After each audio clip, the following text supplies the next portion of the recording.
Okay. So what is your name? What are we doing here today? I'm Jim Greif. I'm the president, actually I'm president for a few more days for the Iowa Corn Growers. We're here at the wetland tour for Sonny, Perdue. Yep. And why are field days like this so important? Well, I think it shows that we are actually doing something out here, and this is it's a work in progress, so obviously there's things going on, but we've done things in the past. They've done things here that are working, and it really showcases that to prove that we are trying to do some environmental things. And so the wetland, for someone who may not know what a wetland does, or the conservation methods, what does specifically a wetland do? Well, it's kind of like a sponge, and it will, if you get a big rain event, it will kind of absorb a lot of the excess nutrients and pollutants that we don't want to go down the river, obviously. And it's a filter. It's a sponge and a filter, and it slows down the runoff of a lot of our nutrients that we don't need running away from us. Have you gotten a chance to tour this one yet? No, I just got here actually, so I haven't got a chance to tour this one. I'm from eastern Iowa, and we do have similar projects in our area, and this just augments a lot of other conservation practices that a lot of us are doing that not necessarily maybe a restored wetland, but it enhances cover crops and that kind of thing. And I'm really involved, and I really believe in cover crops, and that's kind of moving the wetland up to the top of the hill. And you can still farm the ground, but you still get a lot of the benefits of a wetland, even with though you're still farming it. A cover crop is like I said, augments the wetlands and other conservation practices. So you mentioned that you have some of this going on. Which conservation methods do you use on your own farm? On my own farm, basically cover crops. Every acre that we plant gets seeded to cover crop in the fall, and then we are either no-till or strip-till. Our soybeans are all no-till, and then the corn on corn will be strip-tilled. Yeah. And for a consumer or someone who's maybe not familiar with farming or agriculture, why are these so important? And why are they? Well, I own a lot of the ground I farm, and my kids, I want to keep it. I want to keep my dirt on my farm, and I don't like polluting the river down in New Orleans or whatever. So it's a pride thing a little bit that we can keep our soil on our own farm, and it's just the right thing to do. Very good. What are you most excited about to learn, to see, and have some of these elected officials hear about today? Well, I think having the Sonny Perdue here today is it actually gets him out here to see what we're doing, and he can see it with his own eyes, and when he goes back to promote these kind of practices, he knows what he's talking about. It's an education thing more for our elected officials than it is for us farmers. I wouldn't say we know it all. I tell my wife I know it all, but they need to see what we're doing out here, so when they go back to Washington, they know what they're talking about. If there's one last message that you could leave with them as a farmer, raise the price of corn. No, I think anything they can do to help us in the conservation, we really appreciate. all right, well, enjoy your day. Thanks for talking to us.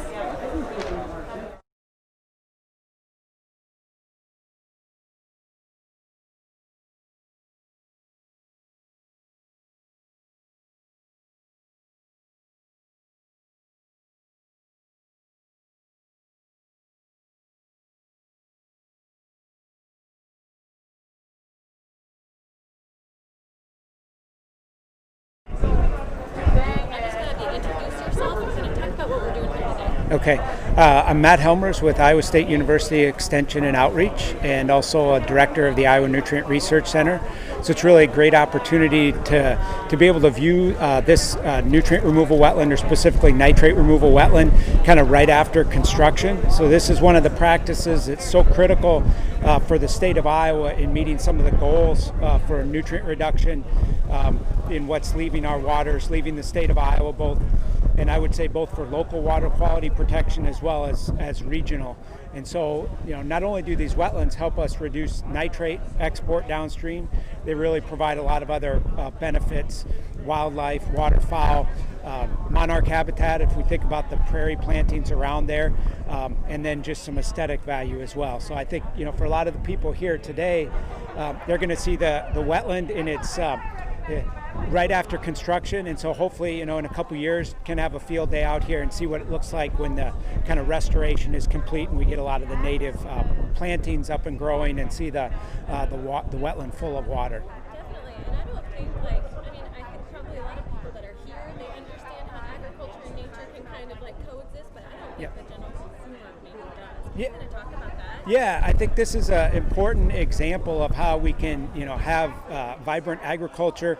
Kind of if we think about this watershed area that's contributing to the wetland, we have good agricultural production, crop production in that watershed, but then we're taking a small portion of the land where that water is tending to concentrate to flow, or where we can intercept that tile drainage. And in some cases, this may not be the most productive land, and so maybe it's more productive for a use like this, and then we get a lot of societal benefits that all Iowans can appreciate, and so it's kind of a disproportionate benefits. We're taking a small parcel of land, putting it into wetlands. We're going to get big benefits from that, both in water quality as well as maybe some biodiversity on the landscape. Awesome. And can you kind of go talk a little bit more about what those benefits are, maybe downstream for someone who's completely removed from the farm? Yeah, so one of the things, so that the water that's coming in here from mainly the agricultural land and the tile drainage is going to be relatively high in nitrate. And so one of the things the wetland can do is denitrify that water so that the water going downstream is cleaner relative to nitrate. So if we think about then, kind of the stream below this and the aquatic community below that, there's less nitrate in that water. There's going to be less nitrate than ultimately what gets to the Gulf of Mexico. As we think about the Gulf of Mexico, the nutrients that are coming down the Mississippi River contribute to the hypoxic zone. And if we can reduce those nutrient levels that get into the Mississippi and get into the Gulf of Mexico, we can reduce the size of that hypoxic zone every year. That's excellent. This is truly, I think, a great example of Iowa corn and farmers. They're constantly saying we care about the water that we share. I think this is a great example of that. Yeah. So, if someone on their farm is not able to do a project this big, Yeah. what are other projects that they can do? Yeah, that's a great way to think about this. Not every farmer is going to have a parcel of land that works for one of these wetlands.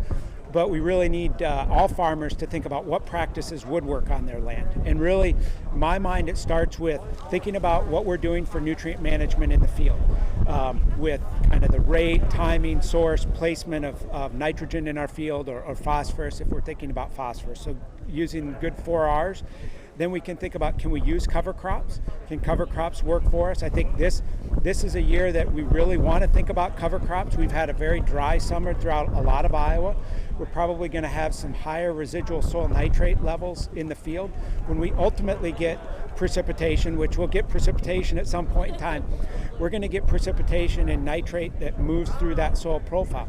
If we can get a cover crop established, we can maybe take some of that up and reduce some of that risk of nitrate loss. Now, we're going to need some rainfall to get those cover crops germinated, but I think it's just a good opportunity for farmers to think about, okay, maybe I can do something with cover crops.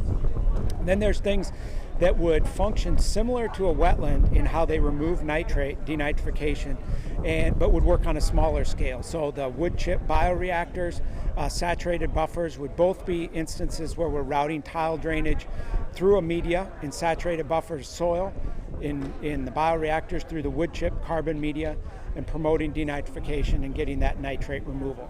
Some other things folks can think about are prairie strips that can maybe help us reduce surface runoff, reduce some of the sediment loss, phosphorus loss with surface runoff, and again, maybe provide some of the benefits that we see with the wetland as far as wildlife habitat, pollinator habitat, some aesthetic value on the landscape.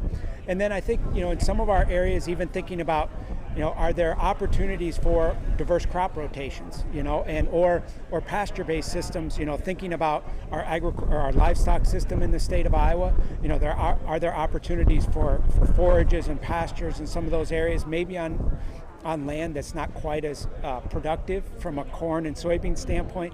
Can we do something different? So I think really have to think about what your landscape is, what your soils are, and what the objectives are, and what would fit into your system. I think if we look at it, there's probably a practice that would fit.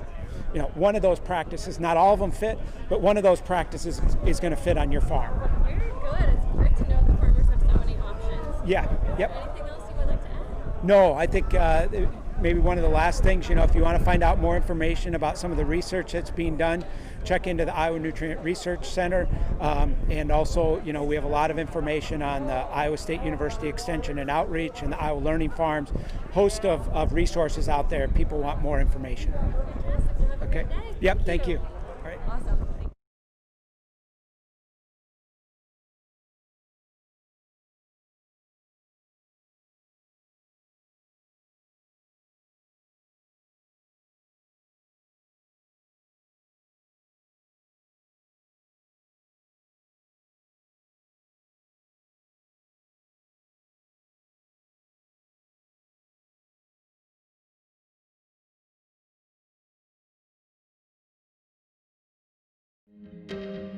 Iowa Corn Stewardship Advocate Program is one that I look to for keeping me up to date, latest technology, just really how I can be a better steward of the land and do things better with our operation.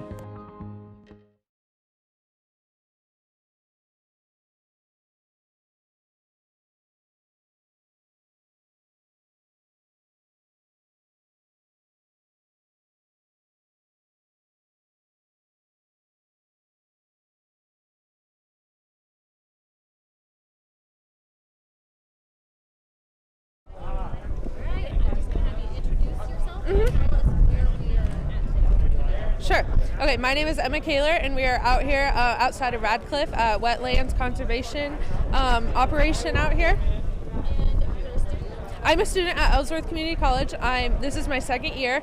I'm a precision ag major. What does that kind of entail? Precision ag is all your, what I tell a lot of people right off the bat, it's why the tractors drive themselves today. It's all your GPS, all of your implements out in the field that are connecting up to the tractor for you, all that technology you see in the cab. I would say that's all from precision ag. Very interesting. So definitely the way that farming is going. Yes, absolutely. Mm-hmm. Okay, so we are at a wetland, and it's a conservation effort. Mm-hmm. What do you know about it? I don't know a whole lot, but I do have to say, as I've started coming to Ellsworth, I learned a lot more through the classroom, just through meeting people, through events, through just about everything. So I really appreciate that because, previously in high school before that, I didn't know a whole lot. So it's really opened my eyes through what, a lot of, I would say at the college level, they've been talking about it and everything. So what are they teaching you? Why is conservation in practices like this? Why is it so important? What they've been teaching us, what I've kind of gathered from it, it really is just preserving the soil, preserving the land, making sure that you're guaranteed this farm for years to come, and, generation farmers, making sure you're getting those to, your kids down the line and ensuring that stays in the family. And also this helps people that are downstream, maybe remove from the farm. Why is that so important for them? I think a lot of people don't even think of that. A lot of time that's water quality, you don't even think about soil quality in town, but that's also a factor.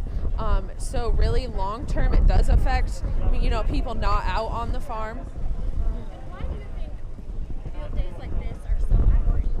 Not only for you as a student, but for the Iowa public, and maybe just the general. Why are these so important? Sure. You hear of conservation, you hear the word conservation.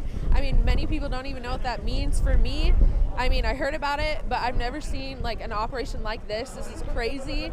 It's amazing to come and see for your own eyes and just witness all of it for yourself instead of, you can find things virtual, stuff like that, but it's just a whole different level when you can see it for yourself. And especially coming from, if you don't know about it, you're getting the firsthand look, it's what it is, it's not through sources of other information. Exactly. That's so important to be hearing it from the farmer and seeing Exactly. it with your eyes firsthand. Are you from the farm? I'm not actually. You're involved in it? You're not. Okay. What are you looking forward to learning the most today? Today, I guess I just want to learn everything. Why do they have it set up the way they do? What are their day-to-day tasks? How do they keep it managed? Everything. And so are you here with your class, a class? I'm here with, it would be our Ag Club class, and then actually they connected with Iowa Corn last year and actually got us a membership, so some of us are already members. Why is that membership important? Mostly because, Iowa Corn has just all these events, I mean, I wouldn't be here if I didn't have an Iowa Corn membership. I probably wouldn't even know about it. Even then, just social media, the things they share, the things that they are wanting to get out to people, then I'm able to witness all of that. So do you encourage other students to become members? Yes, of course. All right. Very good. Well, have a good day today. Thanks Thank for you. coming to us.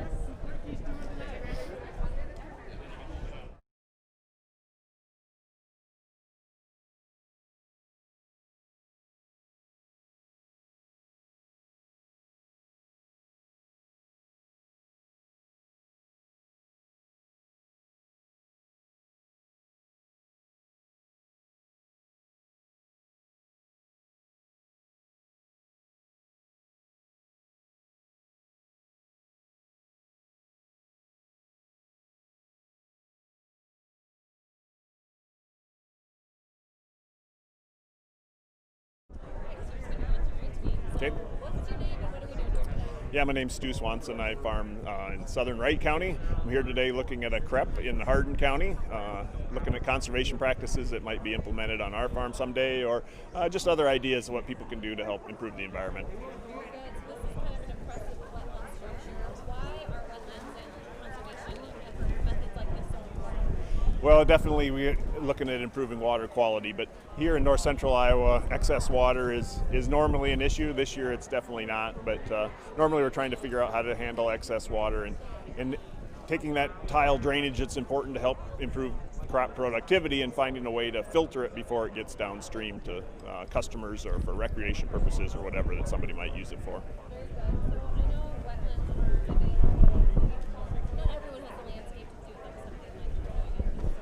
What are some other methods that people can implement on their farm? Well, this is definitely a commitment to try to improve water quality, but on our farm, like I said, we farm in the prairie pothole region, and so we find ways, maybe that's a CRP wetland where we look at an unproductive area that normally floods out, and we circle that and add some buffer area to that to help filter that. We remove some standpipes that might drain directly into an outlet tile.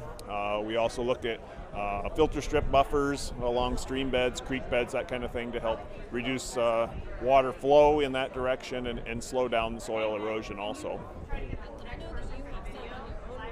When did you start implementing those? Yeah, that kind of started day one. I've farmed for 28 years, and we've been in a process of adding and looking for new opportunities. But it's kind of the responsibility of all farmers to do that, but in conjunction with landowners. Every landowner that I farm for 13 different landowners, and everybody's got a different idea what conservation is, what kind of practices might be acceptable to them. Some take a huge investment like this. Some are pretty easy, and it's a matter of finding the right one for the purposes of that landowner as well. Yep, I know. So all land is different, so not all, one size does not fit all in this situation, right? Yeah, it certainly doesn't, but there are lots of practices that fit in a certain thing. Maybe somebody wants recreational type of programs. Maybe somebody wants highest rate of return. There's, like I said, the Iowa Nutrient Reduction Strategy has a myriad of different things that you can do to help improve nutrient reduction, improve water quality, in all facets of conservation. Yep. So, for people that are maybe here or watching online, maybe they're a consumer and they're removed from the farm, why is this important for them to know that farmers are doing it? Well, I think it's important for them to see that. Sorry, I thought I had that off. I think it's important for consumers in the general public to see what's going on here, to know the commitment that farmers make, not only for their own farms, but as an industry. We realize the important things that we need to do to make sure that we have a safe food supply, a safe water supply for all of us. And it starts right here because we're the first customer of that water that drains through our farms. I have just a little bit, quite impressive. The number of different practices that are all involved in a CREP, whether that be the CREP itself, the food plots associated with it, the alternative drainage, those kind of things. It's amazing to see how all these practices come together to create this project. So this event, this field day, Iowa Corn Festival, why are events like this just so important to have? Well, it's important for Iowa Corn to share the message with the farmers first. I think as a association that represents the farmers, to show that there are lots of projects that we need to think about on a daily basis. These are commitments that we need to make for the long-term success of our operations, but they're just as important as variety selection or the amount of fertilizer that we use. But these are things that we can do long-term. And I also think it's important to have representation like the Secretary of Ag here, the Governor, our senators, to see that farmers are committed, and to share that message with people that may think that farmers are just in it for the last dollar, or maybe they only care about improving the number of bushels that they produce off an acre. But it's about how it fits together with conservation, with return for your farm, and long-term sustainability. Yeah. What are you looking forward to hearing most about kind of their reaction after they see it? Well, I guess I would like to hear them say that they appreciate the investment that we're making. They understand the time and the labor that was involved. They understand the commitment that we have to the next generation and several generations. And so I hope they understand we work here on a daily basis, but it's for a long-term sustainable production. Good. Kind of touched on before, but what are some of those initiatives that Iowa Corn is pushing in terms of conservation? Yeah, we have a lot of projects that we work on. I happen to work on the Animal Ag and Environment Committee, and so we're constantly promoting conservation programs. We have a stewardship advocate letter that goes out on a monthly basis that shares some of that. We work with the national corn growers to do some long-term research projects on farm that we can share the results with. And it goes down to working on a small scale, maybe the monarch consortium that deals with monarch butterflies. But all of these things together are really important to agriculture, important to corn growers and farmers alike. Very good. Last question. What would you say to someone who is looking to implement some conservation methods on their own? Yep. I guess my advice would certainly be to start small. It doesn't have to be anything like we see today. I think this was several years in progress, but work with the corn growers, work with your soybean association, work with local FSA and NRCS, the Department of Ag. They have lots of ideas, lots of cost share programs that might help you ease into it, ways to do it less painfully. You can see the success before you have to make those commitments for the long-term project. Very good. Thank you. You bet.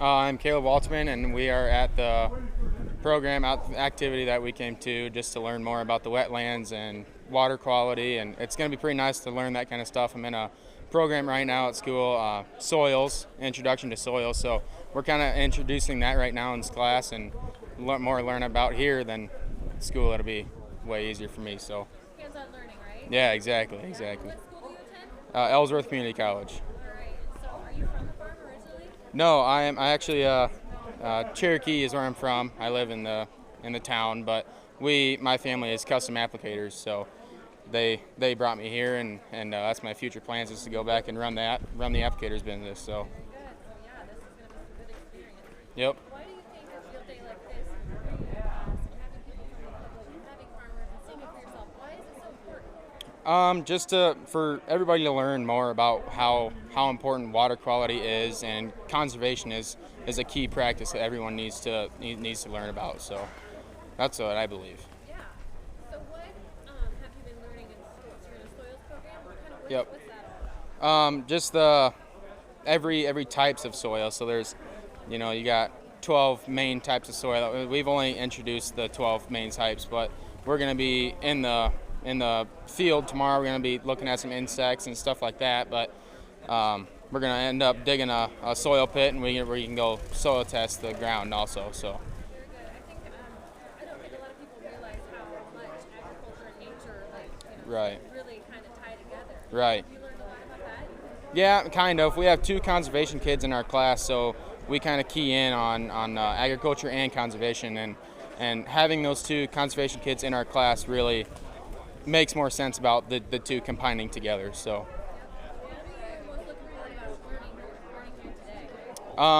More about water quality. Our professor told us that if we come here and we learn more about water quality, then we can go back and tell the people what we learned, and because they're not going to be here today, so what we learned here, we can tell them more about water quality.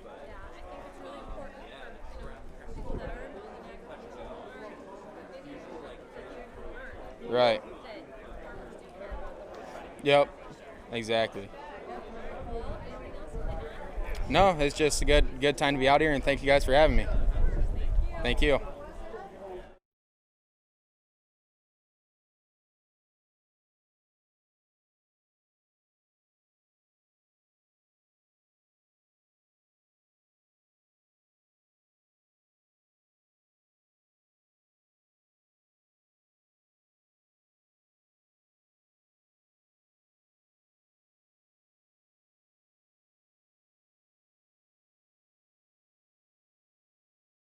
Too bad it's windy. Yesterday it was really nice out here.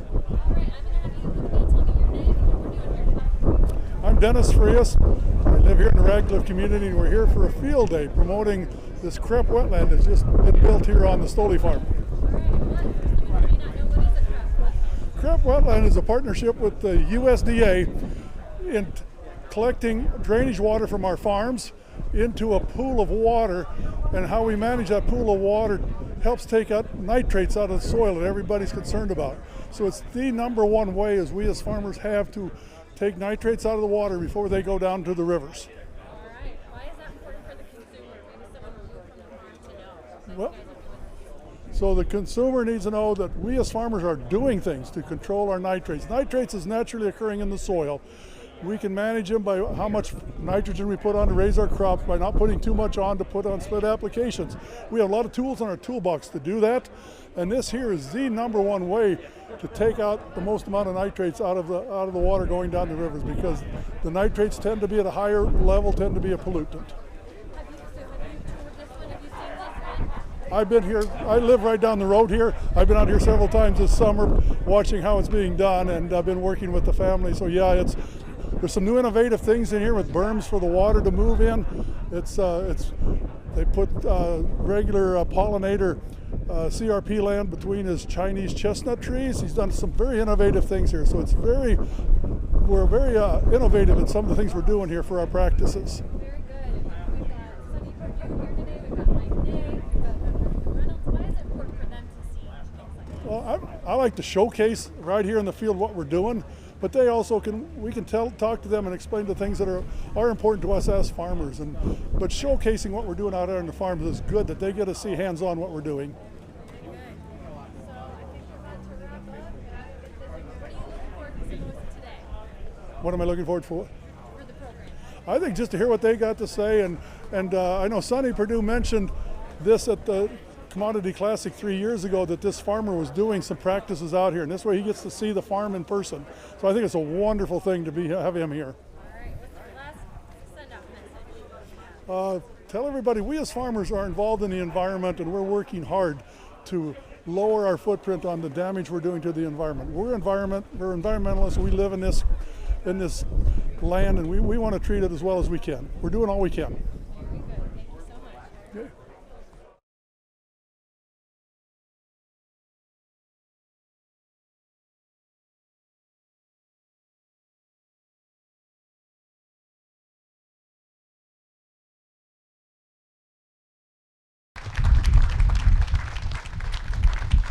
The Iowa Corn team and Iowa Corn bought lunch today. Thank you very much, Iowa Corn. We've got great conservation partners here today. Pheasants Forever, Nestle Purina, Ducks Unlimited. You'll be hearing from some of these folks just in a little bit. And certainly 2020 has brought significant challenges for us. There's unprecedented challenges everywhere we look. Secretary Perdue, we appreciate that you you came today to take a look at some of that. We had a chance to fly and see some of the crop damage and storage damage, and we appreciate the partnership and the support that USDA is providing your team here in the state, and we'll continue to work together. But thank you for joining us today for that tour. You know, in the midst of these challenges, though, there's some things that have needed to go on full speed ahead. And conservation work is one of those things. I keep saying it's probably one of the most logical, socially distanced thing you can do is to go out in a field and lay out a practice, right? So we got a lot of that going on.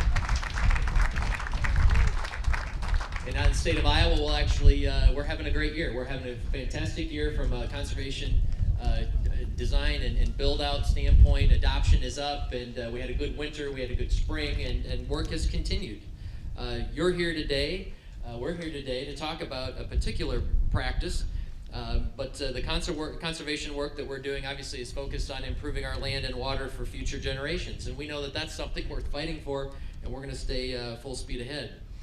When we began to implement the nutrient reduction strategy back in 2013, we knew that it was going to take significant financial and technical resources, and we also knew that it was going to take public and private partnerships to get the work done at the scale that we know that we need to do it at. We know that we were going to need a sustained effort to make the progress that we want to see. And today you're seeing an example of all of that coming together and what we can accomplish when we work together and we stay focused. So this site, this wetland that you're looking at here, or you're seeing, and I'm glad you're seeing it before the pool actually is formed, because you get a chance to see the design and the engineering that goes into this constructed wetland. But you'll obviously have to come back and see it once the pool is here. It'll look a lot different. This is one of 41 wetlands under construction in the state, and we've also got a number of edge of field practices that are being installed across the state as well. So progress continues. Now, this site was constructed using a combination of federal funding and state funding. The Conservation Reserve Enhancement Program, it's a partnership between USDA, the Farm Service Agency, NRCS. You know, this is one where I sort of say, don't get twisted up in the acronyms, right? Whether it's a state program or a federal program, I don't want anybody to be confused about it or what the acronym is. The point is, you can come into a county, well, you can call a county conservation office today, but you call your USDA county office. And whether you're talking to a district employee or a state employee or a federal employee, it doesn't matter. We'll walk you through the process. We'll get you to the right program. And you don't have to understand all the acronyms that go with that. So we know there's a lot of work to be done, obviously, in implementing the strategy and accomplishing our goals of improving water quality and soil health. But I can honestly and truly stand here today and tell you we have never had more engagement, interest, awareness, effort, and people working on conservation in the state of Iowa as we have today. And that's saying something, because this state has been a leader for decades when it comes to conservation.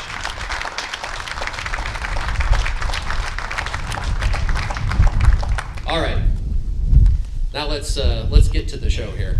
I want to introduce Heath Stolee. Heath's a veteran. He's a farmer. You're seeing some of these hats around, the owner of the Nutty Farmer Chestnuts. Heath is perhaps, I call him our most enthusiastic wetland program participant we've ever had. He's all about it. I toured the chestnut tree grove 3 years ago when there were just twigs up there, and he sort of stood there and said, "Can't you see it?" I remember that very well. Well, here we are, Heath. I can see it. Thank you. Thank you, Secretary Naig. Thank you for the introduction. Welcome, everybody, to our family farm. What a great day for water quality and wildlife. First, I'd like to start off by thanking our veterans in the audience and all our police officers that are here also. Give them a round of applause. Thank you. Thank you everyone for your service.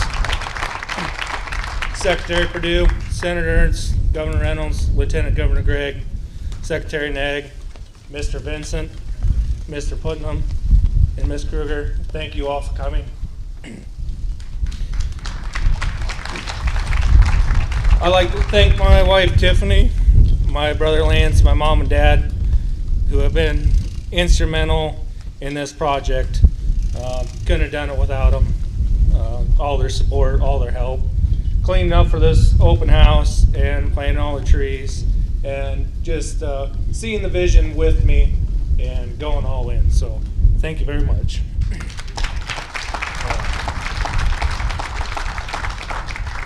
I'd like to thank staff at Idols for being so willing and easy to work with. It's been a long process, but it's also been a very fun process for me to understand all the engineering, to see the steps, to work with the different conservation groups, to get the rules changed to this CREP site with Ben Gleason. Iowa Corn helped with that, so we can now put some winter cover and food plot habitat on these sites. Being a perpetual easement, I just saw the need to not only do what we're doing for water quality as farmers, but also to enhance the upland areas to benefit wildlife more. It's a great addition, and it's going to be very beautiful in the future and beneficial to wildlife. I'd also like to thank Eugene Reiner and Van Wall Equipment for the use of the John Deere gators today. That was it was great for us to tour around with the secretary and all the VIPs. So thank you very much, Van Wall, for that. And of course, none of this would have been possible without the help from Mason and Ben and Iowa Corn. Everything is a great day to showcase everything that we've done here. And I'll leave you with this little bit here. I may be a bit nutty, but water quality and wildlife habitat is no joke. Thank you, Iowa Corn, for leading the way. Farm the best, conserve the rest. Thank you.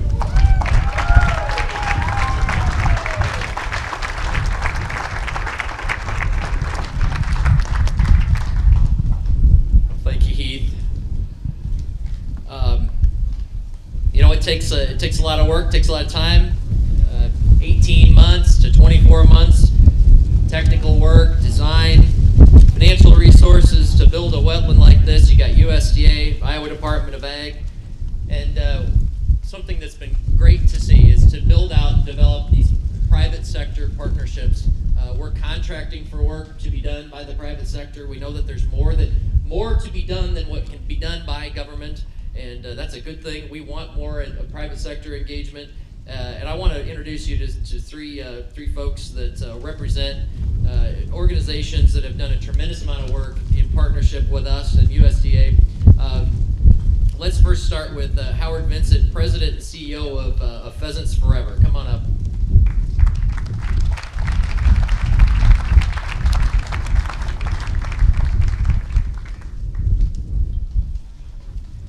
This is the magic. To be out here on this landscape on this incredible day. I don't think I can do it better than Keith said it. If you think about the partners, the amount of work, how the system works, the fact that you can fix something.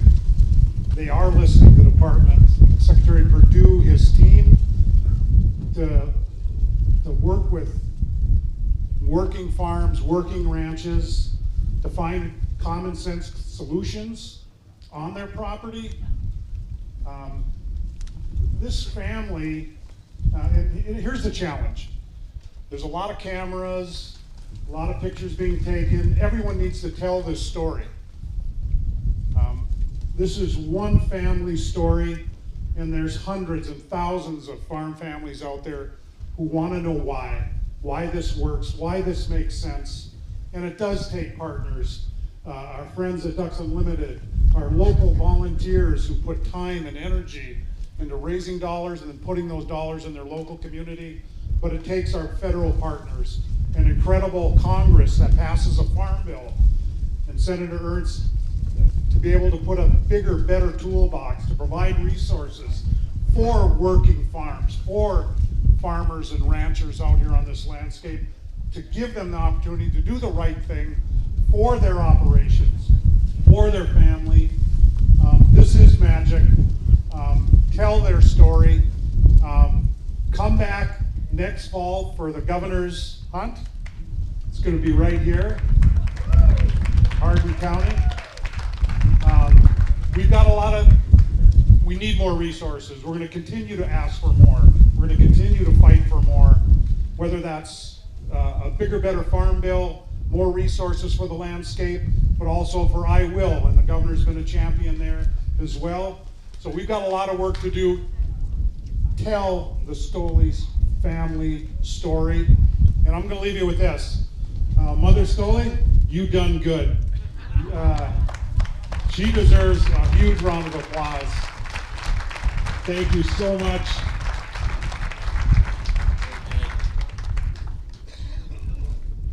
Well, thank you, Howard. And next up, let's bring Nina Lee Kruger, who's president of Nestle Purina North America. Got a great footprint for operational footprint in the state of Iowa, and we appreciate that investment, but has become and is becoming a tremendous conservation partner. Thank you all for inviting us here today. It is absolutely a gorgeous day here, and we feel like we're with families and partners that we've been with for years, and so just a big thanks for that.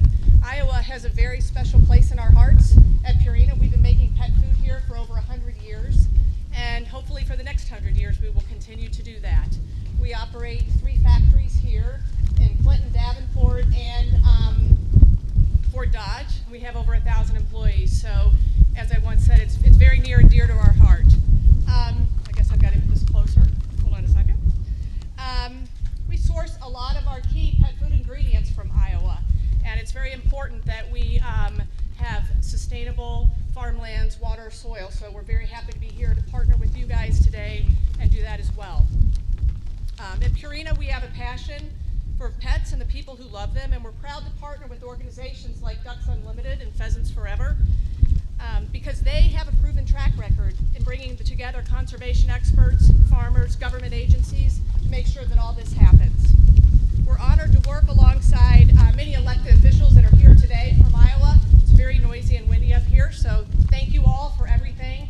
And I finally want to thank Secretary Perdue for being here today and being a true friend to farmers, conservationists, sportsmen, and their bird dogs. So thank you very much for that. And thank you to Stolee Farms for everything you've done here for us today.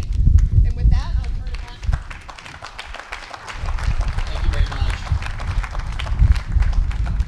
And our final private sector partner, Adam Putnam, CEO of Ducks Unlimited. Adam's no stranger to Iowa. He was here, well, it was just about as windy. It was a little colder, and we had a little rain in the air. First gentleman, Kevin Reynolds, joined us, and we were able to tour some wetlands, and DU's been a tremendous partner. So Adam, welcome back. Thank you, Secretary.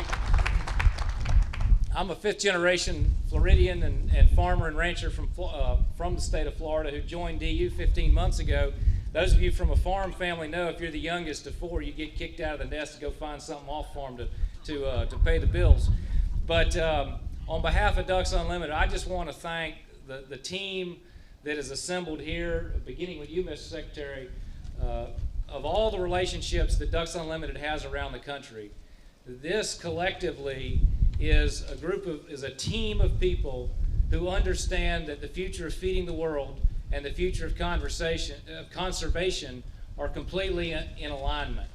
They're not competing goals.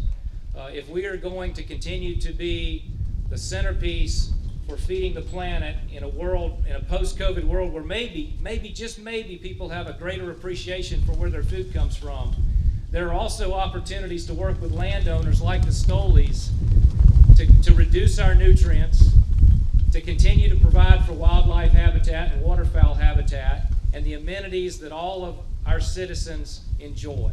So it's good for the resource, it's good for business, it's good for wildlife, and it's good for people. And your senator, your governor, and our Secretary of Agriculture for the country, and your secretary here in Iowa, they get it.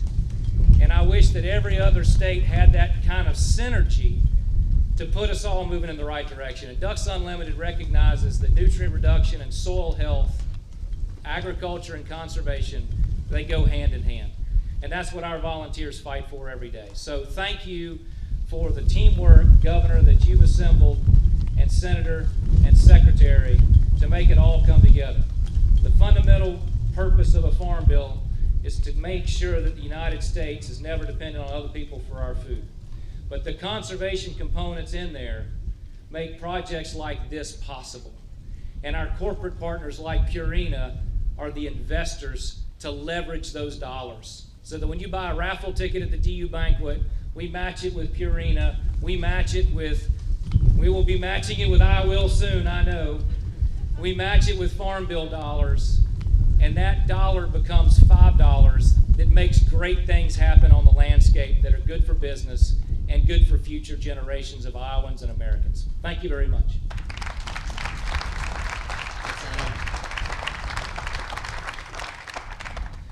And we're just getting started, really, right, Adam? I mean, we got so much to do, and we really, this public-private partnership that we've been able to develop specifically for wetlands is a great thing, and it'll be because of those things that we can accelerate the adoption of practices.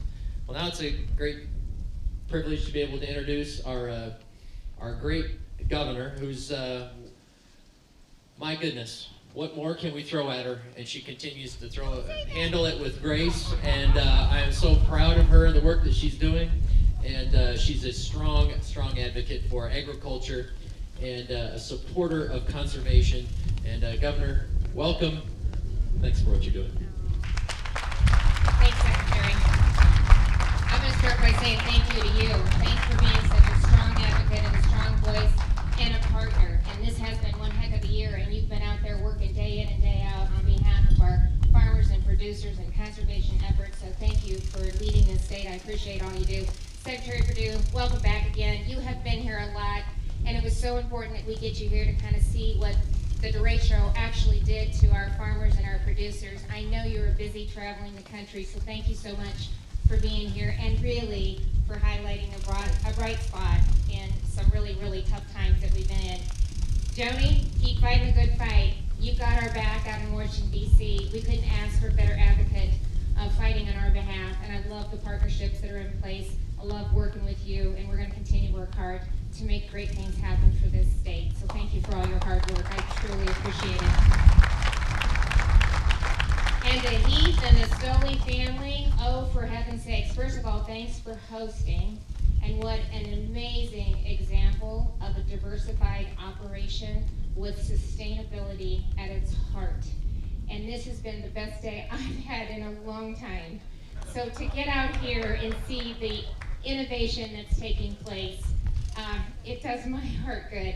And it fires us up really to keep moving, right? So thanks for making a difference. Thanks for leading and being a great example of conservation practices that we can grow and implement across the state. And I think kind of the theme has been collaboration and partnerships are key, and it's innovation that really is going to get agriculture through some really difficult times. And again, this is a great example of it. So the first bill that I got to sign as the governor of this great state was Senate File 512. And you talk about partnerships and a lot of people working together to make that happen, which really provided a dedicated and growing revenue resource for water quality and soil health. And it really is guided by the Iowa Nutrient Reduction Strategy Program. So we're help funding the great practices, Mike, that you're putting in place. And I think a great example of the collaboration and partnerships that can work together to get things done and we can build on. And then I went into this last legislative session with my number one priority was invest in Iowa. And again, it was an aggressive initiative, but public-private partnerships were at the core of that initiative. And again, it is about looking for opportunity to put additional significant dollars into water quality, conservation practices, quality of life, and funding Iowa. So we're going to dust it off and figure out how we can make it maybe even a little bit better, and we're going to come at it again next year. And we were making good progress until, I don't know, some global pandemic hit, and then we moved right into a drought, and then we moved right into a derecho. So other than that, I'm pretty sure we could have got this done, Adam and Howard. But we'll come back at that and we'll take a look at it. And while we're talking about the disasters that we've been facing this year, again, I want to give a shout out to this administration and a quick response. And again, it's because of those partnerships that we were able to really get the response that we did from the administration.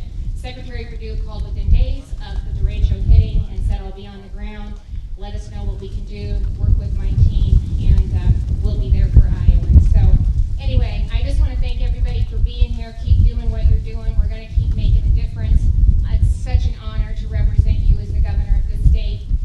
And nobody knows the land better than those that make a living from it. And every time we invest in water quality, soil health, and conservation practices, it is an investment in the next generation. So let's keep doing all we can do to invest in the next generation of Iowans in this amazing state. Thanks. Hey, my hat stayed on the whole time.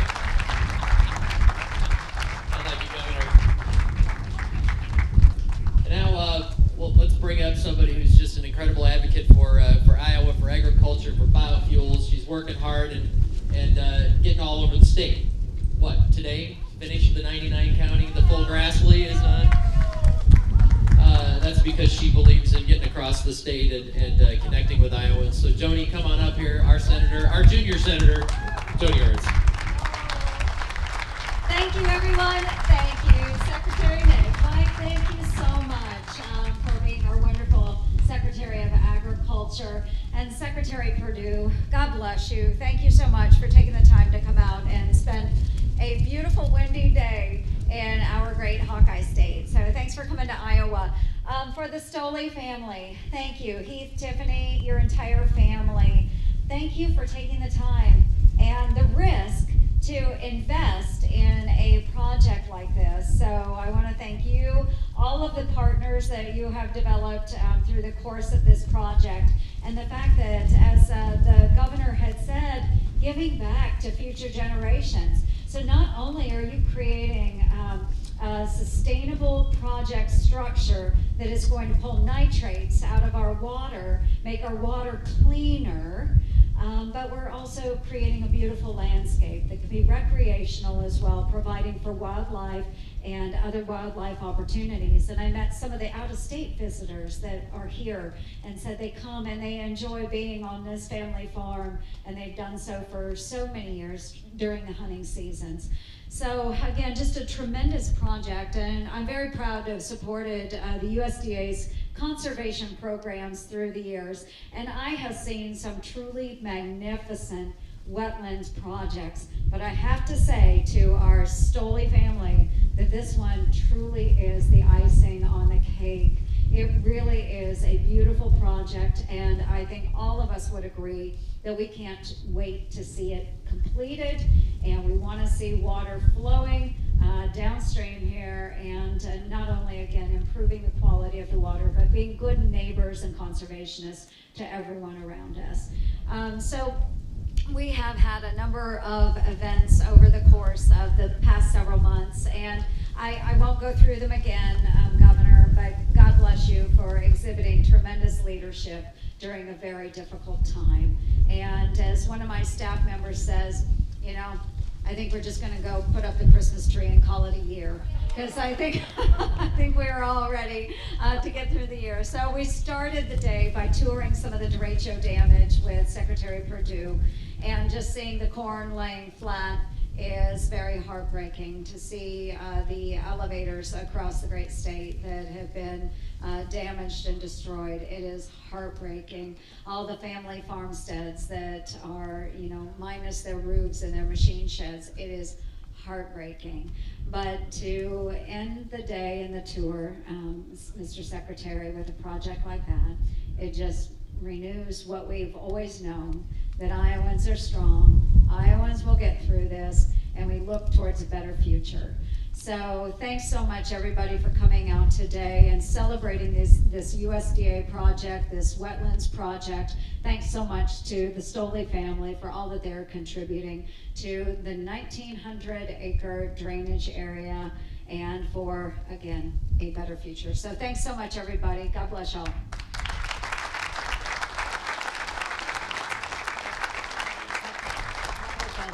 And it is my great honor and privilege to introduce to you a friend to agriculture, and certainly someone in these areas that needs not much of an introduction, Sonny, but our great United States Department of Agriculture, Secretary Sonny Perdue. God bless you, sir.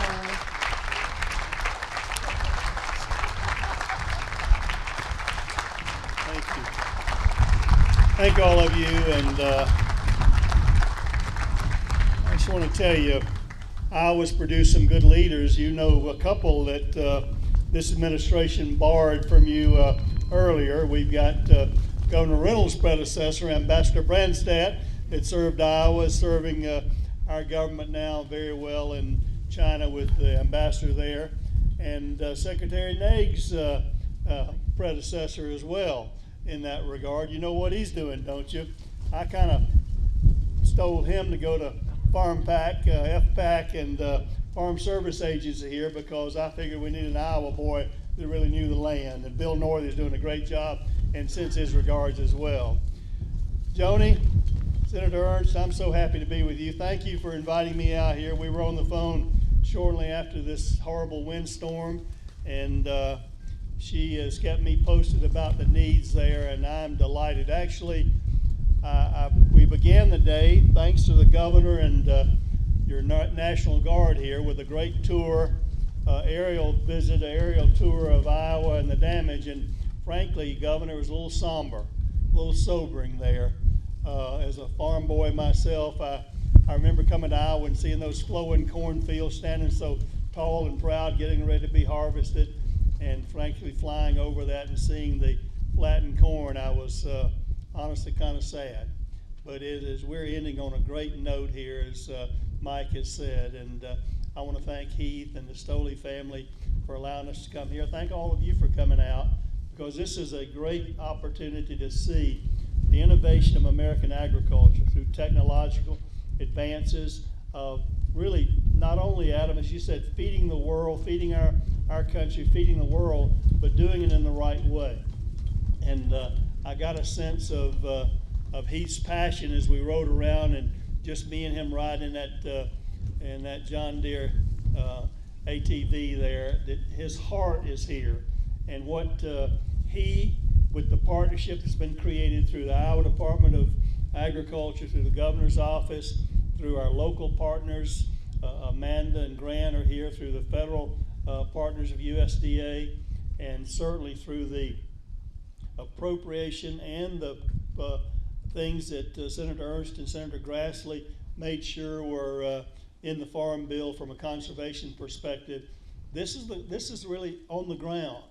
Farmers are conservationists, but this is a great example. This is a visual example of what's happening here to help nutrient load reduction all over Iowa. I know water quality. Iowa's been leading the effort for water quality for a long time, but this is just another example in helping to reduce the nitrogen runoff from a 1,900-acre watershed that is upstream from this creek here, and to have these berms out here, the dams there that will allow a slowing of the water, a sedimentation there, along with the ability that Heath has created with the wildlife and the feed and the things that are around here. It's the best of all worlds. This is the partnership that we're proud of with USDA, partnering with both our state partners, local partners, and our private sector partners like our great NGOs like Ducks Unlimited, Pheasants Forever, as well as our corporate citizens like Purina. So this is a good ending there to today, and I just want to thank you for letting me be a part of it. I mentioned Heath and his chestnut farm, I think a couple of years ago at the Commodity Classic, not realizing I'd get a chance to come see it on the ground. But Heath, I look forward to coming back when those chestnuts are really harvesting here in a couple of years, and helping you with the harvest there from a diversified crop that shows that Heath is the sort of the poster child for the creativity, the innovativeness of farmers. We know from the hurricanes in Louisiana, the derecho here, the drought, farmers just keep on going time after time after time. And you know, I think, Joni, that's why President Trump has such a natural affection and affinity for agriculture, is that he understands they embody the American spirit of just pioneering and doing what it takes, doing whatever it needs to be done year after year after year. And I'm honored to be here as Secretary of Agriculture in the great state of Iowa, the real icon of American agriculture, right here with all your great producers. And it's an honor to be here. And I'm coming for another purpose. As you know, President Trump very quickly declared a disaster, a federal disaster for Iowa. That empowered FEMA to come in and help with many of those things, governors, you know. But when it dealt with agriculture and our farmers, the Secretary of Agriculture gets a bite of that apple.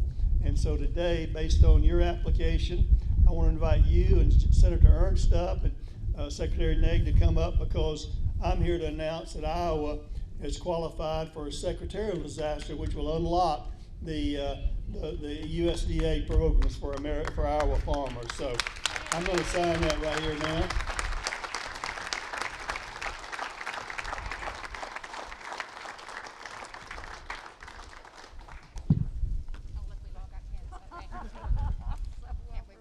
I had one, I just couldn't get it out.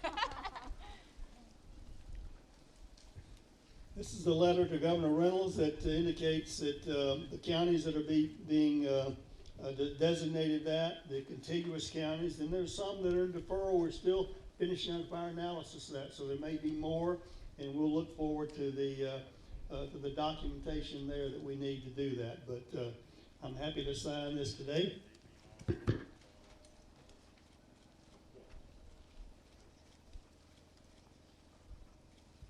you go, ladies. Thank you so much.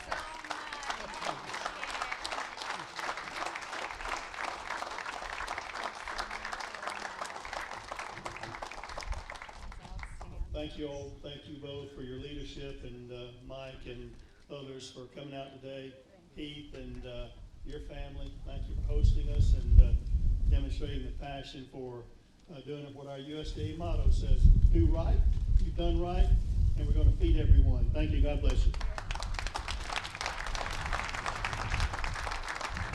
Thank you, Secretary. Again, thanks Heath and the Stolee family for everything that you've done to put this together, and to our Iowa Corn friends, thank you for making this happen. With that, we're adjourned.